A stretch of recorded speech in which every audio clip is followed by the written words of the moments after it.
ഓം നമോ ഭഗവതേ വാസുദേവായ ദേവകീ നന്ദനായ ച നന്ദഗോപകുമാരായ ഗോവിന്ദായ നമോ നമഃ. ഹരിതം ടി വി ചാനലിലേക്ക് എല്ലാ പ്രേക്ഷകർക്കും സ്വാഗതം. ഇന്ന് വിചിന്തനം ചെയ്യുന്നത് വ്യാഴമാറ്റത്തെക്കുറിച്ചാണ്. 2026 ജൂൺ മാസം 2-ാം തീയതി വ്യാഴം കർക്കിടകം രാശിയിൽ തൻ്റെ ഏറ്റവും ബലമുള്ള ഉച്ച രാശിയിലേക്ക് മാറുകയാണ്. അത് അവിടെ ഒരു വർഷമാണ് അവിടെ തന്നെ സ്ഥിതി ചെയ്യുന്നത്. കൊല്ലവർഷം 1201 ആണ്ട് ഇടവമാസം രാത്രി 18-ാം തീയതി രാത്രി 1:48 ഈ വ്യാഴഗ്രഹം കർക്കിടകം രാശിയിൽ പ്രവേശിക്കുന്നത്. ആ വ്യാഴത്തിൻ്റെ കർക്കിടകം രാശി സ്ഥിതി കൊണ്ട് കുംഭം രാശിക്കാരായിരിക്കുന്നവരുടെ ഫലങ്ങളാണ് ഇന്ന് വിചിന്തനം ചെയ്യുന്നത്.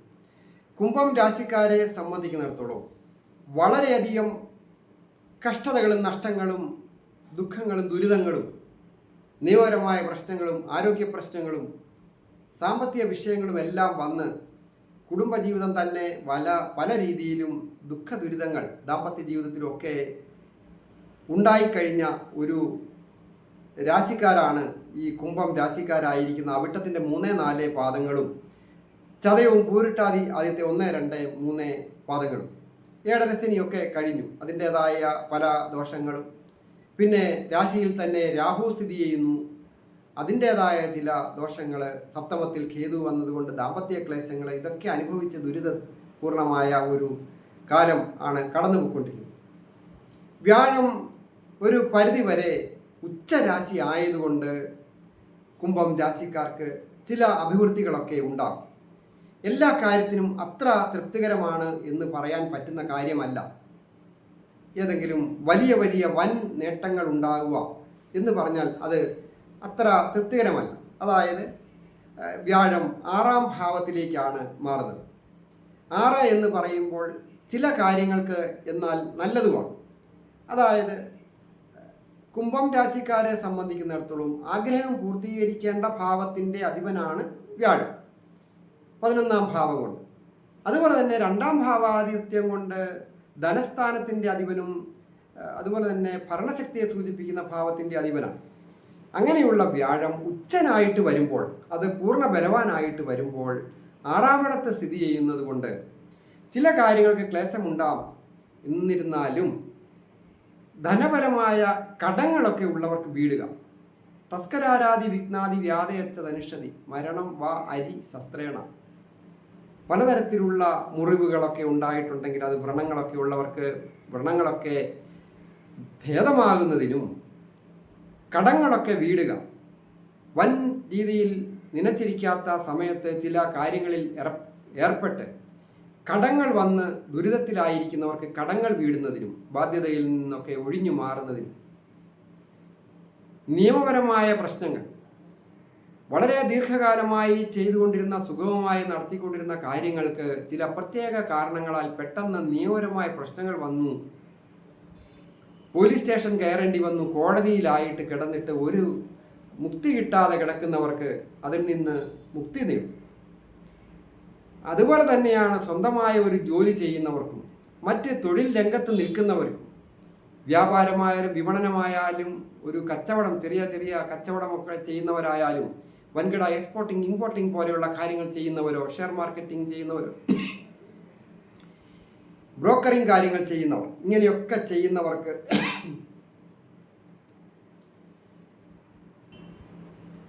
ഏതെങ്കിലും തരത്തിലുള്ള ശത്രുക്കളാണല്ലോ ഒരു പരിധിവരെ ഏത് കാര്യം ചെയ്താലും തടസ്സപ്പെടുക. തൊഴിൽ സ്ഥലത്താണെങ്കിൽ മേലധികാരികളുടെ പവറോടുകൂടി നിൽക്കുന്ന ചില വ്യക്തികൾ, അല്ലെങ്കിൽ കീഴ് ജീവനക്കാരോ സഹപ്രവർത്തകരോ ശത്രുക്കളെ പോലെ പെരുമാറി മനസ്സ് നെഗറ്റീവാക്കി ഉരുട്ടിപ്പരട്ടി എങ്ങനെയായാലും ജോലി ഇല്ലാതാകുക, ജോലി സ്ഥലത്ത് നിക്കക്കള്ളി ഇല്ലാതാകുക. അത് മാനേജ്മെൻറ്റിൻ്റെ ഉയർന്ന താഴ്ന്ന ജീവനക്കാരനാണെങ്കിലും മാനേജ്മെൻറ്റിൻ്റെയൊക്കെ അംഗീകാരത്തോടുകൂടി അല്ലെ സപ്പോർട്ടോടുകൂടി ശത്രുതയുണ്ടാകുക. അങ്ങനെയൊക്കെ ഏതെങ്കിലും തരത്തിൽ വിഷമിച്ച് നിൽക്കുന്നവരാണ് നിങ്ങളെങ്കിൽ തൊഴിൽ രംഗവുമായി ബന്ധപ്പെട്ട്, അതായത് ഉപജീവന മാർഗമാണ് ഉദ്ദേശിക്കുന്നത്, ഒരു മനുഷ്യനെ സംബന്ധിക്കുന്നിടത്തോളം ഏറ്റവും പ്രധാനം ഉപജീവന മാർഗം നടന്നു പോയില്ല എങ്കിൽ ബുദ്ധിമുട്ടാകും.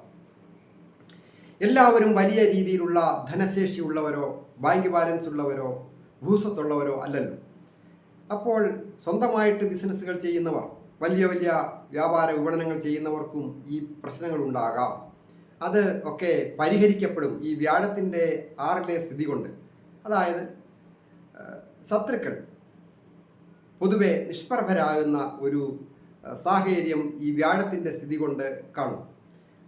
അതുപോലെ തന്നെ ഏതെങ്കിലും തരത്തിൽ ധനം കയ്യിൽ കൊണ്ട് നടക്കുക, അതൊക്കെ വളരെ ശ്രദ്ധിക്കുക. പണം കൈ കൊണ്ട് നടക്കുന്നത് ചില സന്ദർഭങ്ങളിലെങ്കിലും ശ്രദ്ധ നഷ്ടപ്പെടുക മൂലം അത് നഷ്ടപ്പെട്ടു പോവുക. പ്രത്യേകിച്ച് സ്ത്രീകളായിരിക്കുന്നവരും ഒക്കെ ജാഗ്രത പാലിക്കുന്നത് വളരെ ഉത്തമമാണ്. ആരോഗ്യം പൊതുവെ തൃപ്തികരമായിരിക്കും. അതായത് രോഗഭാവം 6ാം ഭാവമാണ്. ആ 6ാം ഭാവത്തിൽ വ്യാഴം ബലവാനായിട്ട് നിൽക്കുമ്പോൾ, പൂർണ്ണ ബലവാനായിട്ട് നിൽക്കുമ്പോൾ ഏതെങ്കിലും തരത്തിൽ കഫസംബന്ധമായിട്ടും വാദസംബന്ധമായിട്ടും പിത്തസംബന്ധമായിട്ടും ഒക്കെ രോഗാവസ്ഥകൾ ഉണ്ടാകാം.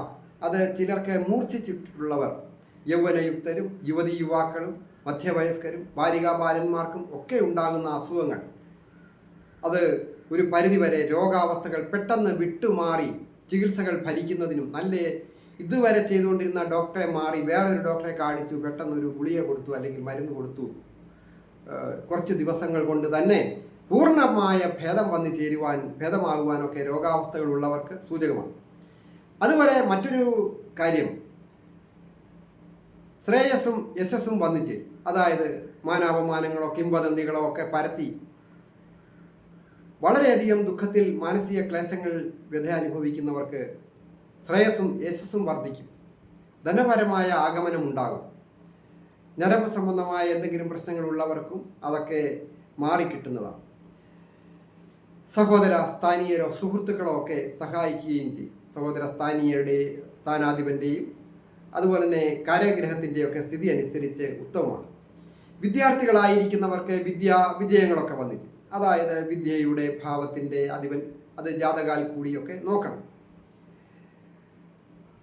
ബുധൻ്റെ സ്ഥിതിയും വിദ്യാഭാവത്തിൻ്റെ അധിപൻ്റെ സ്ഥിതിയും ഒക്കെ വെച്ച് നോക്കുമ്പോൾ വിജയങ്ങൾ വന്നിച്ച്. എന്നിരുന്നാലും കണ്ട ഏഴരശനിയൊക്കെ തീർന്നിട്ടില്ലാത്തതിനാൽ ചില അലസതയൊക്കെ വന്നു പെടാം. അലസതയൊക്കെ മാറ്റിവെച്ച് ഉത്തരവാദിത്തം ഏറ്റെടുത്ത് കൃത്യനിഷ്ഠയോടുകൂടി പഠനകാര്യത്തിൽ ശ്രദ്ധിക്കുകയും തൊഴിൽ കാര്യത്തിൽ ശ്രദ്ധിക്കുകയും ചെയ്താൽ പഠനത്തിൽ നല്ല വിജയം വരിക്കുവാനും ഇൻ്റർവ്യൂവിലൊക്കെ പാസ്സാകുവാനും പുതിയ ജോലിക്കായിട്ട് അന്വേഷിക്കുന്നവർക്ക് പുതിയ ജോലി കിട്ടുവാനും യോഗമുണ്ട്. ദമ്പതികളായിട്ടുള്ളവർ വളരെ കെയറിങ് വേണ്ട ഒരു വർഷമാണ്. അഭിപ്രായ വ്യത്യാസങ്ങൾ യാതൊരു കാരണവശാലും ഉണ്ടാകാതിരിക്കുക. ക്ഷമയും വിട്ടുവീഴ്ചയും ഒക്കെ അനിവാര്യമാണ്.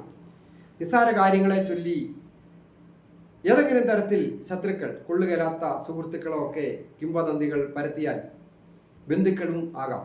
അത് ചിലപ്പോൾ നിങ്ങൾക്ക് അത് ഭാവിക്ക് ദോഷം ചെയ്യുന്ന രീതിയിലാകാം. അത് വളരെ ശ്രദ്ധിച്ചില്ല എങ്കിൽ പിന്നീട് ദുഃഖിക്കേണ്ടി വരും. വിദേശത്തായിരിക്കുന്നവർക്കും വിദേശത്ത് പോകണമെന്ന് ആഗ്രഹിക്കുന്നവർക്കും പൊതുവെ അനുകൂലമാണ്. വിദേശ ധനം കൈകാര്യം ചെയ്യുവാനൊക്കെ യോഗവും ഭാഗ്യവുമുണ്ട്. കൃഷി കാര്യങ്ങൾ ചെയ്യുന്നവർക്കും അഭിവൃദ്ധി വന്നു ചേരും. ഭൂമി വന്നു ചേരുവാനോ വാഹനം വന്നു ചേരുവാനോ ഒക്കെ യോഗമുള്ള, ഭാഗ്യമുള്ള, ദൈവാധീനമുള്ള കാര്യമാണ് ആ ശുക്രൻ്റെ സ്ഥിതി കൊണ്ടൊക്കെ കാണുന്നത്. ഞാൻ ഹരികുമാർ, ദേവി ജ്യോതിഷാലയം, കാവുംപടി, മണർകാട്, കോട്ടയം. ഈ ചാനൽ പേരും നക്ഷത്രവും ചേർത്ത് കമൻറ്റ് ചെയ്യുകയും സബ്സ്ക്രൈബ് ചെയ്യുകയും ഷെയർ ചെയ്യുന്നവർക്കും വേണ്ടി പ്രത്യേകം പ്രാർത്ഥിക്കുന്നതാണ്. അതുപോലെ തന്നെ വ്യക്തിപരമായ കാര്യങ്ങൾ അറിയുവാൻ ഓരോരുത്തരുടെയും ജാതകം നോക്കി വിവാഹ കാര്യമോ തൊഴിൽ കാര്യമോ മറ്റ് കടം വീടുന്ന കാര്യങ്ങൾ, വീട് വെക്കുന്ന കാര്യങ്ങൾ, വാഹനം വാങ്ങുന്നത്, ദാമ്പത്യ ജീവിതത്തിലെ ഐക്യം, സന്താനഭാഗ്യം, ഇങ്ങനെയുള്ള നിരവധി കാര്യങ്ങൾ സൂക്ഷ്മമായ ഗണിതങ്ങൾ ചെയ്ത് നോക്കുന്നതിന് നേരിട്ട് വരികയോ ഫോൺ വിളിച്ച് ചോദിക്കുന്നതിനും അവസരമുണ്ട്. എല്ലാവർക്കും നന്മ വരുവാനായിട്ട് പ്രാർത്ഥിക്കുന്നു.